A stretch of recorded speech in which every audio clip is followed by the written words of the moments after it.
Alors, j'en ai terminé pour cette introduction. On va donc pouvoir passer au scénario de démonstration. Donc, les exemples qui vont suivre ont été sélectionnés afin d'illustrer les possibilités du socle technologique SharePoint, complété des outils que j'évoquais.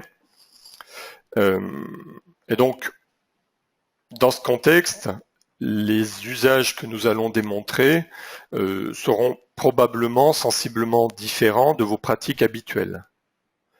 Je tiens à préciser que le dispositif est hautement paramétrable et donc les adaptations sont évidemment possibles à très nombreux niveaux.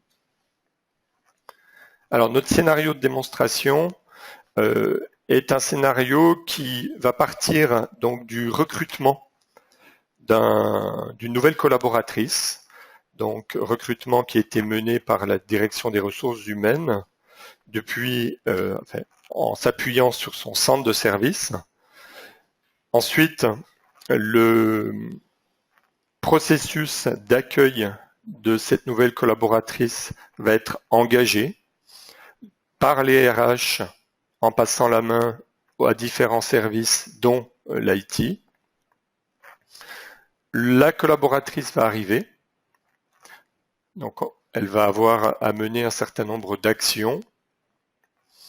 Ensuite, dans le cadre de son activité de chef de projet, elle sera amenée à créer un espace projet depuis le centre de service IT, ce qui nous amènera au provisioning automatique d'un espace collaboratif qui sera associé à ce projet. Et enfin, on verra un scénario de portail self-service sur une problématique de mot de passe oublié ou de compte verrouillé. Les acteurs du scénario. Donc, dans l'ordre chronologique, nous aurons donc Mike, qui est chargé de recrutement, donc aux ressources humaines, Pierre, qui est responsable du pôle projet de la DSI, et enfin Nadia, donc qui est la candidate qui va être onboardée au sein de l'organisation. Allez, c'est parti. Donc, au départ du scénario, je suis connecté sous l'identité de Mike, chargé de recrutement à la direction des ressources humaines. Et donc Mike atteint la page d'accueil de son intranet et va atteindre à travers un dispositif qui lui permet donc d'accéder à ses applications, ses espaces favoris.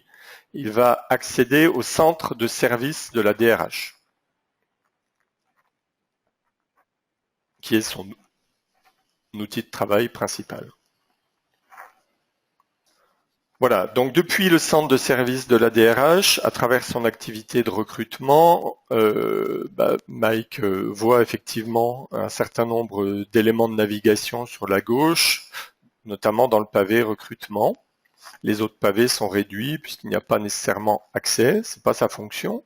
Et donc, depuis ce tableau de bord qui l'accueille, il va pouvoir prendre connaissance des candidatures à traiter. Donc j'active pour cela l'onglet candidature et donc j'obtiens une file d'attente avec une candidature qui concerne effectivement Nadia Saliba. Donc je vais accéder à la candidature.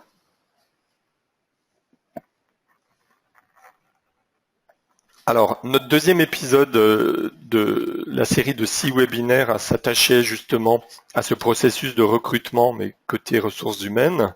Donc, nous repartons de ce scénario où Nadia a été recrutée, c'est-à-dire que la décision de recruter Nadia a été prise donc en séance, et donc sa candidature est dans un état traité. Et les différents documents qui sont associés à sa candidature, y compris la promesse d'embauche qui a été donc transmise et réceptionnée, figurent déjà dans le dossier de candidature. Et donc, en tant que chargé de recrutement, Mike va avoir la possibilité, et c'est l'étape ultime à son niveau, de lancer le processus d'accueil. Donc j'emprunte pour cela le bouton qui est disposé au-dessus de la candidature.